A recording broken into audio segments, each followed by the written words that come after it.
NBA, you give an MVP or you cite the top performance of the regular season. Iba yung playoffs eh.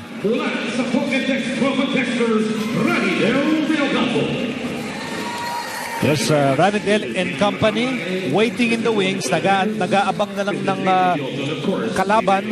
It will either be the Alaska Aces or Barangay Ginebra. But if you miss the first game, nanalo na naman ang Alaska. And therefore, they're on top of that series, 2-0. Isang panalo na lang.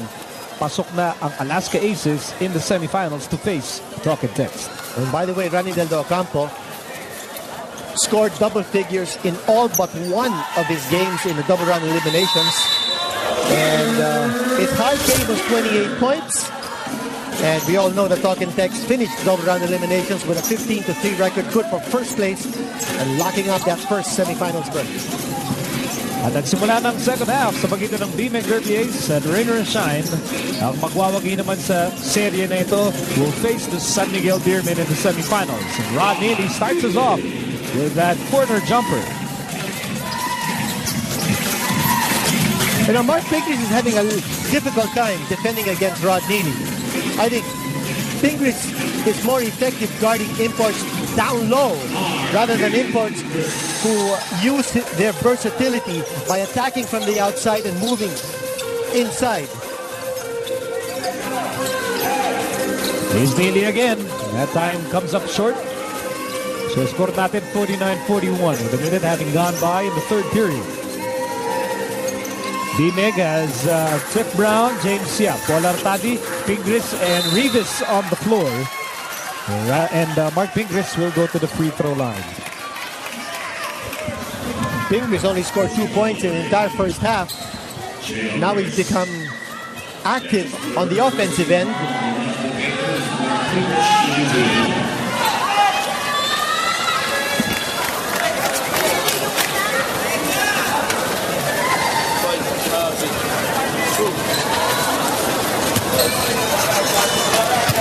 We had a great Sunday crowd dito sa Cuneta Astrodome enjoying basketball by the bay. At sigurado ko lahat po sila ay tuwang-tuwa dahil nagbalik bansa na si Kinito Henson. Nakakagulat yung mga sinasabi mo. Hindi, sinabi ko kasi may pasalubong silang lahat kaya tuwang-tuwa sila eh. Nagsinungaling ka na naman. And by the way, it was a family get-together that I had to attend to. Naturally, I had to squeeze in a lot of basketball time, having met Billy Ray Bates in person, talking to Abed Gidaben, who lives in New Jersey, and getting a surprise phone call from none other than Los Angeles Lakers forward Ron Artest to express his eagerness to visit the Philippines and bring his half-Filipino son to Manila. You know, he's such a nice guy. He told me that three-point shot that he took in Game 7 of the NBA Finals Series against Boston, that wasn't a Ron Artest shot. That was a team shot, sabi niya. He's nuts. But he has a championship ring. Meantime, here's Artadi. Artadi, he'll fire away. No. Wala na kay Sol Mercado. Mercado on the bust out. And a preemptive foul given up by Mark Pingris. You know, just in case may mga mangilan-ngilan na hindi nabasa yung iyong column, because I know the entire Philippines reads your column. Ano kang jari yun? Talaga. No, but alam mo, maraming pa rin nakakaalala kay Billy Ray Bates. No? They still remember the Black Superman. Kamusta na ba siya? Okay, you know, he looks very fit. Parang hindi nagbago kanyang katawan after spending 7 years in prison. But he's been clean over the last 2 years, sabi niya sa akin. And he came with his wife. He's very eager to come back to the Philippines and do promotional work, maybe do coaching clinics, sabi niya. And he's very active in the Filipino-American leagues. In fact, the way I gather from not only Billy Ray Bates but also Abed Gidaben, he hangs around with Filipinos, and that's where he feels that he has found parang a calling, no, to be with Filipinos. He's more at home with Filipinos more than Americans. Well, for a couple of spectacular PBA seasons, the Philippines was his home, playing for Crispa and Ginebra here in the PBA. There will probably be Well, there won't be any Billy Ray Bates the second. I don't think anyone can duplicate the kind of impact he had on Philippine basketball. But, he played also in a different era in the PBA. An era where imports were averaging 40 points a game. Now you don't see that anymore. There is Neely. And JRS fires. He made a three-pointer back in the first half. Rivas with a rebound. So 8 points ang abante ng Rain or Shine, 49-41. Lots of time remaining here in the third. Bola na kay James Yap. He had 14 points in the first half. Back to Artadi. Artadi drives. Artadi layup, no go. Rivas with 2 attempts. Here's Pingris. He goes up and he gets it.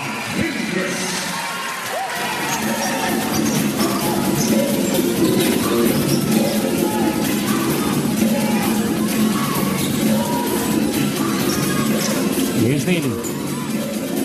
Neely. Wheeling and dealing. And here's Ibanez. And a nice swipe from behind by Artadi. But the Elasto Painters recover. Shot clock winding down. And JRS will connect. I think it's important for Rain or Shine to continue to play aggressively. Opening up that halftime lead. You get the feeling that we can just protect our lead and not play as aggressively as we did in the first half. I don't think that mindset is something that Coach Caloy Garcia has in mind.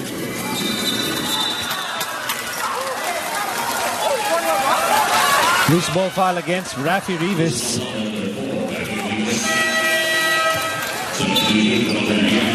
So first personal laban kay Rivas. Ayan, bola na ng Rain or Shine. Here's what happened. There's that slight nudge. I don't know whether that could have been called a foul. Parang manifest. Anyway, that call will stand. And by the way, Jervy Cruz has checked in the ball game for Jaire Ibanez. So it looks like Caloy Garcia is matching up size for size here against Bimeg. And now it's back to a 10-point lead para sa Rain or Shine. 53-43. Neely now with 14 points.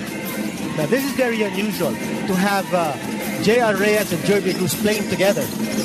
But that's also because Rod Neely likes to play outside, giving an opportunity for the locals to show what they can do rebounding-wise for Rain or Shine. By Norwood, na rebound para kay Cliff Brown. 10 puntos ang kailangan habulin dito ng Llamados. Bola na kay Roger Yap. Roger Yap to Pingris. Pingris to Rivas. And Rivas with a stretch.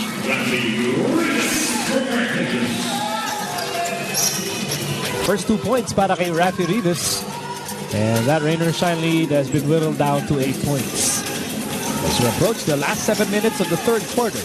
Here's Norwood. Norwood to Mercado. Mercado to Neely. Neely. Quadruple teamed.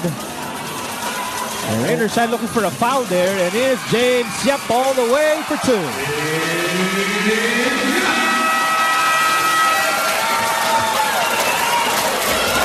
Well, the Llamados are trying to bounce back here in the third quarter. Down by 6 points. And it's James Yap scooting in for the layup. Nothing Sol Mercado could do in that play. Here's another look. Sidestep beauty for the man with a million moves. We'll be back with more PBA action after these.